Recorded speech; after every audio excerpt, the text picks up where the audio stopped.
Hi, everyone. I'm going to kick off the second session. This one's being recorded so that we can share it out with teams. So my name's Ellen McIsaac. I'm one of the head referees for SoCal FTC. I've been doing this for a couple of years now.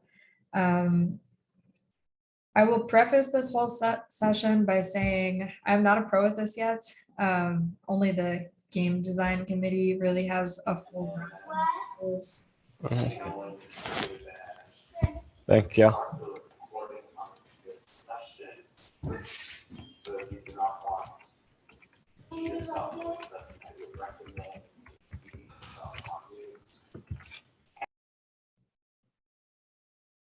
So I'm just putting everyone on mute for now, but if you have questions, you're welcome to come off mute to ask them.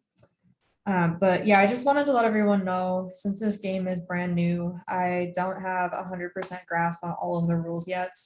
The best place to get official answers is going to be to post on the FTC forums, the FTC Q&A, and then it's actually the game design committee who responds to those. So you'll be able to get official rulings there.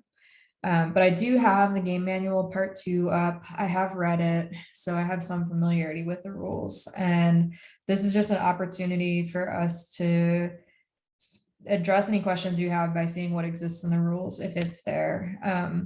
So I was thinking I could kind of run through a little bit in the game manual part 2, and then I'll take Q&A from anyone who has any questions. You can put any questions you have in the chat, or you can come off mute and ask them out loud. So just to get started, if you have not done so already, I definitely recommend going to the FTC website and downloading Game Manual Part 2. There's actually 2 different versions of the game manual. There's one for the traditional events that are going to be in person, and then there's one for remote events. The rules are pretty much the same between the 2 of them, but where it shows the playing field is only a half field for the remote events.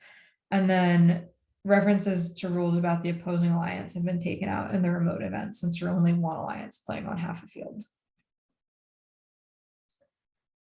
So especially as you plan your strategy, how you're going to design your robot, or if you're part of the drive team, you should really make sure you go through the whole game manual in detail, and check the FTC forums for updates. There's some good illustrations in here of the playing field, and the game definitions can be really helpful with understanding rule interpretations. So all of those definitions of what words mean in this game are up front. I'm going to scroll past those for right now, but we can come back to those if any questions come up.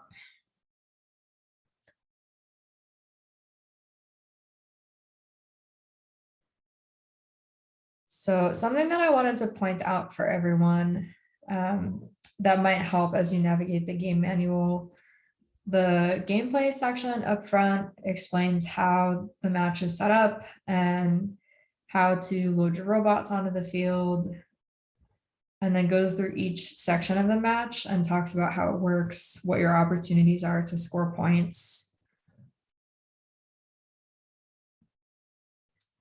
And then after the gameplay section, we jump into specific rules. So first up are safety rules, the rules that start with S. These tend to be pretty much the same from year to year. You should still read them, of course, to make sure you're familiar with them, but these will sound pretty familiar if you've played FTC games before. And then something else to point out is there's these orange boxes that help. It's where the game design committee is explaining the intent of their rules. And there's some new orange boxes this year that clarify things that have sometimes been confusing in the past. So I think this will be really helpful to make sure that things are consistent from league to league and even from region to region. So for example, this rule about robot extension outside the playing field perimeter, I know it's been contentious in the past in our region, and there's a good clarification that's been added this year that shows that the rule about robot extension outside the playing field perimeter, it is really about safety. So if there is unsafe robot extension outside the playing field perimeter, if it's dangerous, if your robot's hitting people, or if you're trying to use it to change the gameplay strategy, then that's against the rules. But if there's inadvertent safe robot extension outside the playing field perimeter, that's not going to be penalized. Another good clarification is this one about robot manipulation of scoring elements. So scoring elements that are controlled or possessed by a robot normally count as part of a robot, except when you're determining the location of the robot, or anywhere else that it's specified by a game rule. So if your robot is holding a scoring element and only that scoring element breaks the plane of a scoring area, that doesn't mean that your robot counts as being in that area. This playing field tolerance rule is another one to think about as you design your robot. We definitely ask that all of the league hosts do their best to build the field as accurately as possible. But it's come up before in high stakes situations where teams get upset that the playing field at their league doesn't exactly match the one that they had at home. So you just have to keep in mind that there is a plus or minus 1 inch tolerance on the playing field. So that's not to say, hey, league hosts, make your field really sloppy. But as you build your robot and plan your strategy, you want to make sure that you can accommodate slight variations in locations of field elements on the field. For match replay, if you're going to be playing matches in a traditional event where it's in person, remember that matches are only replayed at the discretion of the head referee for failure of non-team supplied game or field elements or verified Wi-Fi interference. So if your battery dies, if your processor times out, unfortunately, it's not going to be a justification for a match replay. This is not a new rule, but just a reminder, there's this opportunity for the referees to make rulings based on things that are inadvertent and inconsequential. So the refs are here to make sure that the gameplay is fair and equal for everyone, not just to punish you for fun. So if there is an unintended and brief violation of a rule that's inconsequential and doesn't impact the gameplay, then the referees have the opportunity to rule that to be inconsequential and inadvertent and not penalized. So there is some consideration given to what's your intent and does it impact the gameplay. Something else to remember as we go back to in-person tournaments is for playing field access. If you think the playing field is not set up correctly, if you think it's outside the tolerances or something else is done wrong, please let the referees or the FTA know before the match starts, because then we can take a look at it and fix it if something is not right. If you wait until after the match, it makes it a lot harder to deal with that issue. So let us know if there's problems and we'll fix them.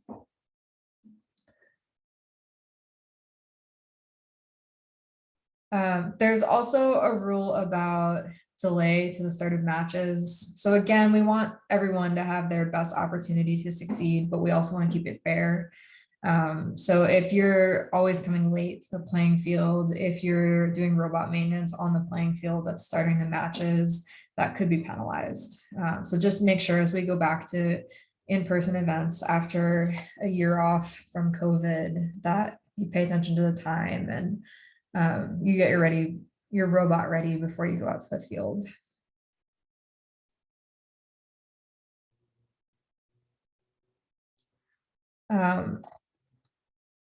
Although you should go through all of the rules in here, a lot of these are consistent from year to year. So I'm going to skip forward to the game specific rules from this year and we'll take a look at those quick. And then after we go through the game specific rules section, if you have any questions about anything, we'll start taking your Q&A. So for game specific rules, there's some game specific exceptions to the general game rules. So in general, the drive teams are not supposed to touch scoring elements. There's an exception to that. The drive teams can touch scoring elements that are in the loading dock. And then as part of the pre-match robot placement or post-match robot retrieval, the drive teams can place or retrieve their team shipping element, which is an exception to rule G12. Then rule GS2 covers D scoring. This shouldn't be a surprise. This is pretty consistent with the way FTC approaches scoring from year to year. The robots may not remove freight or team shipping elements on or in the opposing alliance's storage unit area, carousel, alliance shipping hub, or the opposing alliance's section of the shared shipping hub. So it looks like the game design committee really wants you to focus on scoring your own points for your own alliance and not trying to unscore the points that the opposing alliance has scored. GS3 covers shipping hub constraints. Robots cannot intentionally relocate their alliance shipping hub. The shipping hub balance shall be determined only by the weight and position of the shipping hub, the scored freight, and the scored team shipping elements. So other things that are impacting the position of the shipping hub, if robots are propping it up or in contact, if other parts of the playing field are propping it up, game elements are propping it up, then you won't be able to get points based on the position of the shipping hub. And there's some really good pictures at the end that illustrate that we can go through. It's in Appendix E if you want to jump forward with that. The robots also can't interact with the shared shipping hub during the autonomous period. You have to wait till after autonomous to start interacting with the shared shipping hub. And robots may not intentionally relocate or rotate the shared shipping hub. Robots cannot interact with the opposing alliance's shipping hub or the opposing alliance's section of the shared shipping hub. GS4 covers team shipping element constraints. So the robots cannot intentionally place the team shipping element on the shared shipping hub. Your team shipping element has to go on your alliance's shipping hub. Robots cannot interfere with the opposing alliance's capping attempts. And then robots cannot control the opposing alliance's team shipping elements. So you have to focus on your own alliance's shipping elements and your own alliance's shipping hubs. So in the first session, some questions came up related to team shipping element constraints that I'm going to cover right now since we're at this section. So any questions that you have about team shipping element sizes and other team shipping element regulations of how to make it are actually covered in Game Manual Part 1. They're in Game Manual Part 1, Section 7.4. So I just jumped over to Game Manual 1, Section 7.4 just to show you there's material constraints. There's size constraints. The maximum size is 4 inches by 4 inches by 8 inches. The minimum size is 3 by 3 by 4. It has to be labeled with your team number. The label has to be legible from a foot away. There's some illegal parts. You can't put electronics or game elements or anything like that in there.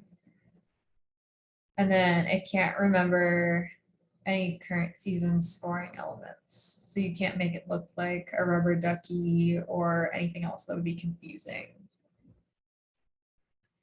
And then someone also asked in session 1 if you can score your alliance partner's team shipping element. And we looked through all the rules and we don't see anything that says that you can't. So my interpretation as of right now is that you can score your alliance partner's team shipping element. Another question that came up last session is whether one alliance can score both team shipping elements at once. And the answer to that is yes. And when we get to the end, there's a picture that illustrates that. Moving on to Gs5 freight constraints. Freight removed from the warehouse must follow defined warehouse operations. and the definition of the warehouse operations is earlier in the game manual. And then a robot must be completely outside of the warehouse to score freight. So that's something to keep in mind as you design your robot and your play strategy. Gs6, launching scoring elements. Scoring elements cannot be launched. Ducks or team shipping elements falling from the carousels are exempt from that rule. So there have been variations of launching scoring element rules in the past, and they always seem to end up getting clarification on how far can they move laterally. So I would not be surprised to see a team ask that question in the Q&A. I would recommend asking it just to find out, like, is there a lateral distance it can move that doesn't count as launching? Otherwise, I think the refs are going to fall back on trying to figure out what was your intent. Did it give you strategic benefit? If things got plowed a little bit or moved a small amount, I don't think anyone would consider it launching. But there's probably going to be some matter of judgment unless we get a clarification on that from the game design committee. Gs7 has some carousel constraints. So robots cannot intentionally place items on the carousel. Robots can't contact the top or bottom surfaces of the carousel platform. They may only contact the carousel rim. Robots cannot contact a scoring element on the carousel. Robots cannot interact or interfere with the opposing alliance's carousel. And robots cannot interact or interfere with the opposing alliance's robot when it's in contact with the carousel. So it looks like the intention here is that you're focused on your own alliance's carousel and you're only interacting with it at the rim. You're not picking up things and putting them on top or picking them up to pull them off the top or manipulating it in any other way. Then GS8 deals with control and possession limits of scoring elements. Robots can possess or control a maximum of 1 freight and 1 team shipping element at a time. So as a reminder, freight is the general term that they're using in this game to describe all of the game pieces. So the rubber ducks, the wiffle balls, and the yellow boxes, the yellow cubes. And then team shipping element is the one that you design yourself. So plowing through piles of scoring elements is allowed, but herding or intentionally directing them a certain way above the limit to try to gain an advantage, like scoring or moving them away from the opposing alliance, is not allowed. If you try to score, let's see if I'm reading this right. For each scoring element that is scored while you're controlling more than the allowed quantity, you're going to get a penalty per scoring element. So if you try to score while you're over that one element limit, then you will be penalized. However, freight that has already been scored in your own alliance scoring area doesn't count towards the limit. So if you're in your own scoring area, a bunch of freight has been scored there already, you bump it, or you're pushing it, that won't be counted towards the control limit. That wouldn't be penalized. And then during the autonomous period, robot contact with your alliance's barcodes, which is the duck or the team shipping element, that are on the playing field floor counts as plowing.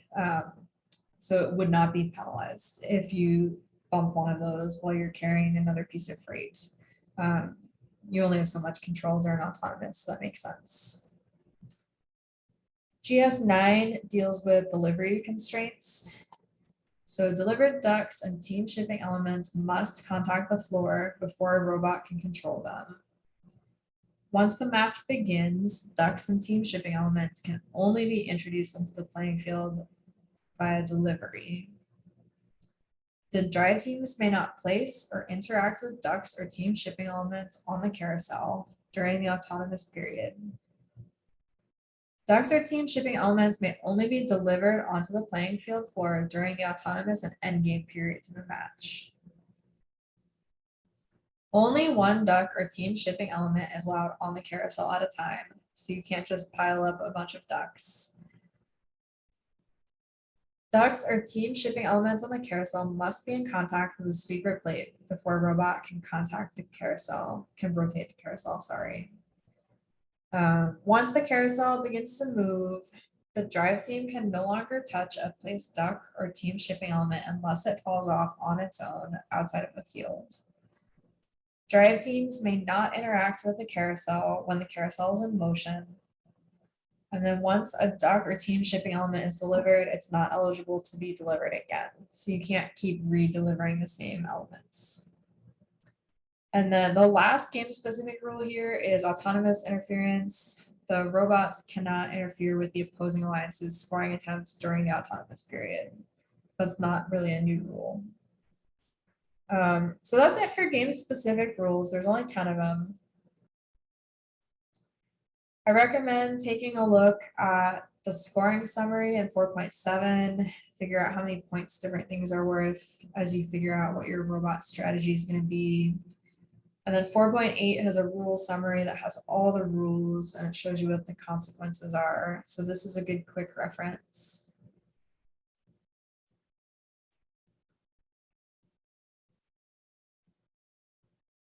So I've talked about the game forums a few times, the FTC forum or the FTC Q&A. Here is the web address in Appendix A. So I definitely recommend checking that out. It's a great place to post any questions you have and get official answers. And it's usually helpful to see what questions other people had and what answers they got. Appendix B has playing field details. I think Appendix E is where some of the things I wanted to show you start. Appendix D has randomization if you want to see what the dice rolls correspond to for autonomous field setup. Okay, so here in Appendix E, there are some scoring examples. So E1 shows what counts as scored and not scored for team shipping elements. So this left-hand picture shows this is what a scored team shipping element looks like. It's on top of this center pole. This center example shows that you can actually score two team shipping elements at once. One is going to have to be balanced on top of the other one that's on the center pole. And then the right-hand side, in this case, the team shipping element doesn't count as scored because it's tipped over and it's not balanced on the center pole. And then in terms of the hub, the shipping hub being balanced or not balanced, section E2 has some good examples. So this counts as balance for the Blue Alliance because even though it's kind of wobbled off to one side, it's not actually in contact with the floor. And then this one counts as balanced because the opposing alliance robot is the one that's holding it down to the floor. So it's kind of out of the Blue Alliance's control, and the Red Alliance can't cause the opposing alliance to lose out on a scoring activity. And then this next set of two examples, this one is the shared shipping hub. You can see it's part red, part blue. So the left-hand side, this one is unbalanced in the Red Alliance's favor, touching the ground on the red side. So the Red Alliance would get the bonus points. The right-hand example, it shows that it is touching the floor, but because it's touching both on the red side and the blue side, neither alliance gets any bonus points. And then this is kind of a visualization of one of those rules showing that other field elements interfering with the shipping hub don't allow you to earn points. So like here, even though neither side of this red shipping hub is touching the ground, because it's being propped up by one of the scoring elements, it doesn't count as balance. The Red Alliance wouldn't get points. And then here on the right hand side, again, this blue one, neither side of it is touching the playing field floor, but since it's being held up by the barrier, it doesn't count as balance and the blue lines wouldn't get points. Same thing here. The red robot is in contact with the shipping hub via the game elements. So even though it looks balanced and the sides aren't touching the floor, that robot to shipping hub contact invalidates that, so it wouldn't score. This one's more straightforward. On the right hand side, the rim is touching the floor, so the red alliance doesn't get points. And then in this bottom case, because the red alliance is forcibly holding down the red side of the shared shipping hub using their robots, the blue alliance is actually going to get points from that action. So that's the main stuff in the game manual that I wanted to go through quickly, but any questions you have that you want to go address, put in the chat and we'll take a look at them. So I think I've gotten a few already. So there was a question, is it illegal to rotate the shipping hub without moving it around the field? I think it was illegal to rotate the shipping hub in general. But let's go take a look at that rule.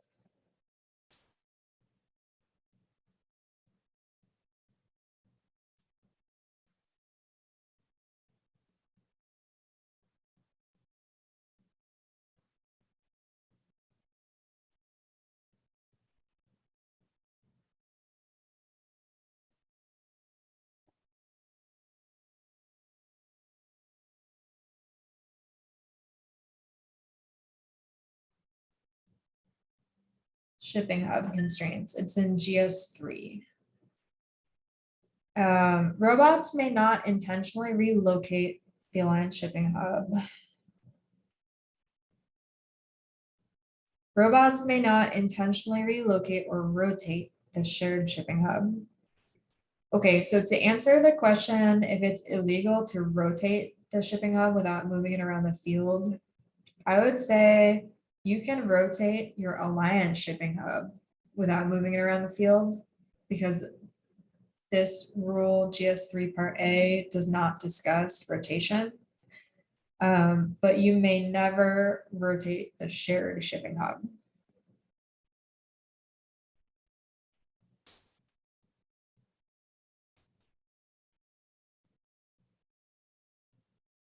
That was the only question I got in the chat. So anything else you have questions on, feel free to type it in the chat or unmute and ask it out loud. This time is for you.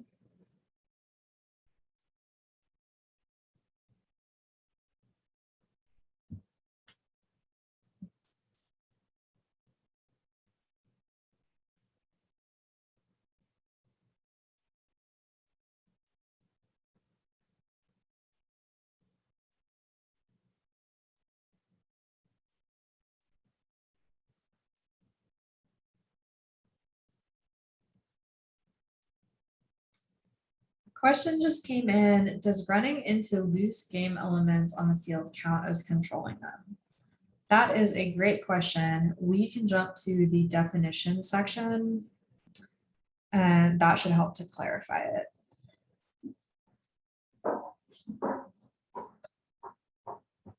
FTC always has very specific ways of interpreting what words mean, and the definitions section at the front of Game Manual Part 2 is a great place to find the answers to those questions.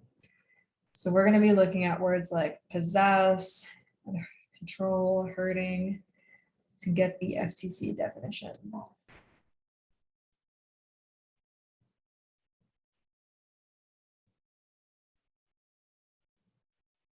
Sorry, this is a little slow. So the definition of control or controlling is here on page 9. An object is controlled by a robot if the object is following the movement of the robot. Objects that are controlled by a robot are considered to be part of the robot. So examples of interaction with game elements that are controlled include, but are not limited to, carrying one or more game elements, Launched game elements are considered controlled until they make contact with something other than the playing field floor or come to rest. Herding of game elements is considered control. We're going to go check out the definition of herding so that everyone understands what that is. Trapping one or more scoring elements against a game element, playing field wall, or a robot to shield or guard them also counts as control. And we can take a look at the definition of trapping too. Examples of interaction with game elements that are not controlled include, but are not limited to, plowing. So plowing of game elements is not considered control. We'll check out the definition of plowing. And inadvertent contact with a launch game element as it bounces off a playing field or a robot is not considered control. So you have no control over inadvertent contact. All right, so we're going to look at definitions of herding, launching, plowing, and trapping. So herding, pushing or moving one or more scoring elements to a desired location or direction that gains a strategic advantage beyond moving the robot around the playing field. So if you are intentionally, strategically moving a bunch of scoring elements to a certain place on the playing field, maybe to your alliance's control or away from the opposing alliance's control, that's herding, and that counts as control. So in this game, you can only do that with up to one scoring element at a time. And that's only if you're not holding another scoring element in your robot. So launching is propelling game elements with enough force such that they move independent of contact with the robots. Movement solely due to gravity is not launching. But anything that your robot launches counts as control. So you can only do that with one game element.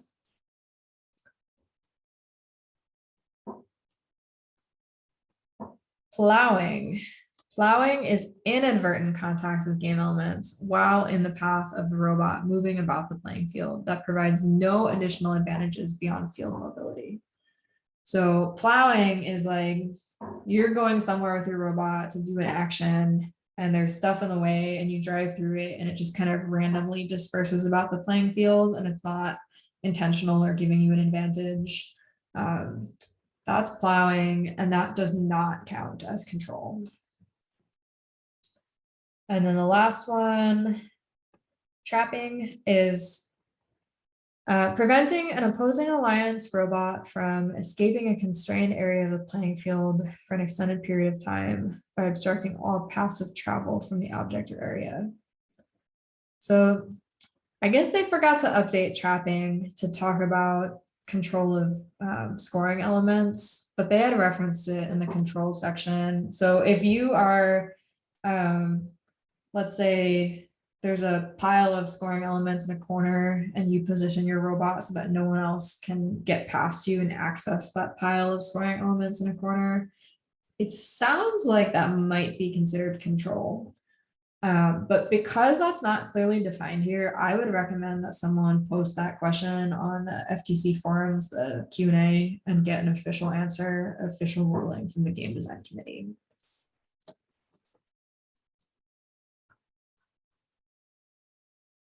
Those are all the questions that I got in chat. Does anyone have other questions that they want to take a look at in the game manual?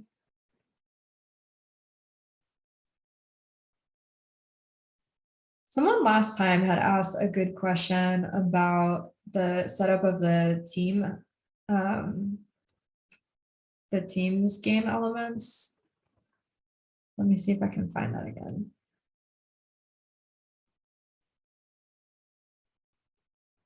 Okay, so if anyone is curious, the team shipping element, if the drive teams are intending to use the team shipping element, you can either put it in your alliance loading dock, or you can put it in the center barcode and then move the dock to your alliance's loading dock.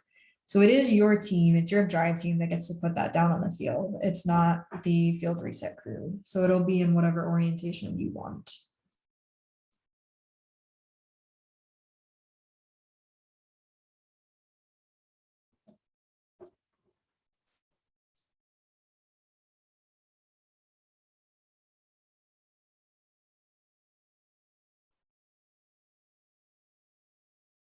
Another question just came in.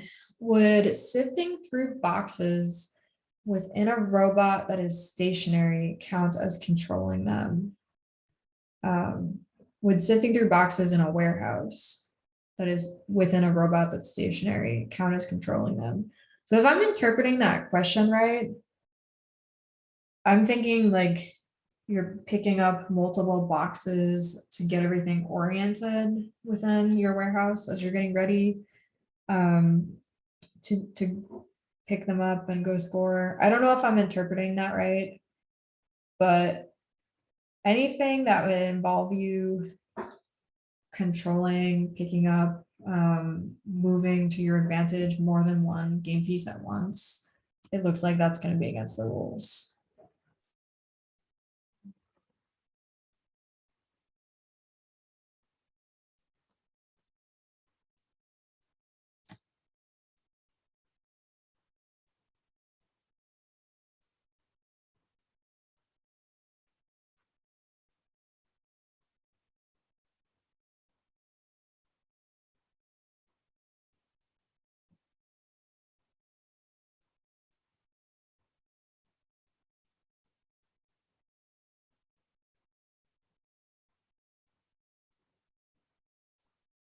Any other questions from anyone? Again, just as a reminder for anyone who came in late, I am not a pro at this yet. The game is still new. The head ref manual hasn't been released yet. So I highly recommend any questions you have that you post them on the FTC forum, the FTC Q&A page. Anything that goes on the FTC forum, it will get an official answer from the game design committee. So any questions you have should definitely go on there. And then I recommend checking the FTC forum every week as the answers come out, because you can learn some useful things from questions other teams have asked too. Another question just came in. Is it illegal to rotate the Alliance shipping hub, but not to move it around the field? So we were looking that up earlier, and it doesn't appear that there's a rule against that. If we actually go back to the wording there, it's illegal to rotate or move the shared shipping hub, but it only says that it's illegal to move the Alliance shipping hub. It doesn't comment on rotation. So I'm trying to get back to that section, the shipping hub rules. I went too far. Okay, in GS3, you can see the shipping hub constraints. So you can see part A says you cannot intentionally relocate the Alliance shipping hub. It does not use the word rotate. So it doesn't look like there's any rule against rotation, but that's one that I recommend posting on the FTC Q&A page just to get 100% clarification from the game design committee. But when it comes to the shared shipping hub, you cannot relocate or rotate it.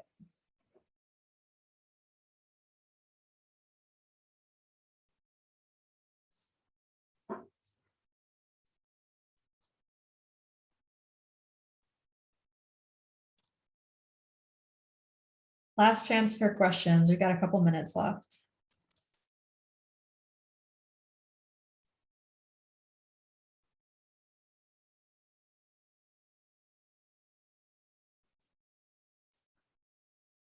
So in addition to using the FTC forum, I definitely recommend, if you haven't done so already, go download Game Manual Part 2, go download Game Manual Part 1, read all the rules in there, highlight, flag it. The tables at the end that show the scoring summary here in section 4.7, as well as 4.8 that has the rule summary, I think they're really useful. When I was on a first team in high school, I used these a lot to figure out what should our team strategy be at the beginning of every season. At least that's the way I think. But I definitely think it's worthwhile to take a look at these as you figure out what your robot strategy is going to be this season.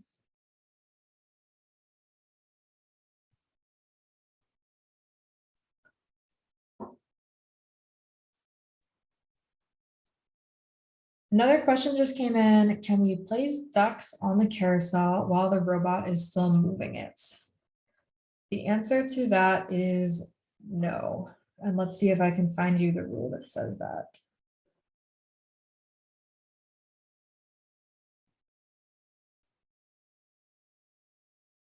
Oh, a clarification to that question is, can they place ducks on the carousel while the robot is still moving it right after the previous duck falls off?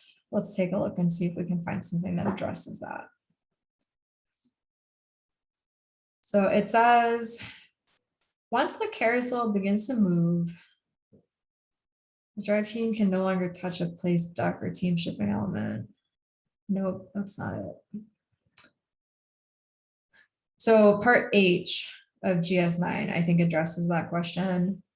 Drive teams may not interact with the carousel. For example, placing a duck or team shipping element when the carousel is in motion. So with the way that GS9 part H is written right now, I would say that if your team puts a duck down and then the robot starts to rotate the carousel and then the duck falls off, it makes it sound like you have to wait till the carousel is not in motion anymore to put a duck down, to put a second duck down. That's another thing that I would recommend posting on the FTC Q&A page to get an official ruling from the game design committee. But the way I'm reading it right now, I don't think you'd be able to put the second duck down until the carousel is stopped rotating. But potentially you could design your robot in a way that you could stop the rotation of the carousel, so you don't have to wait for it to stop on its own. That's some food for thought. But yeah, I'd recommend asking that on the FTC Q&A page. So I think that's it. I think that's all we've got time for right now. But if anyone has other questions that come up, definitely post them on the FTC forum, the game Q&A. You'll get your official rulings from the game design committee, so there will be no uncertainty, and then it'll help other teams too. So thanks everyone for coming to this session. Good luck this season. I'm excited to see what you all come up with for your robot designs.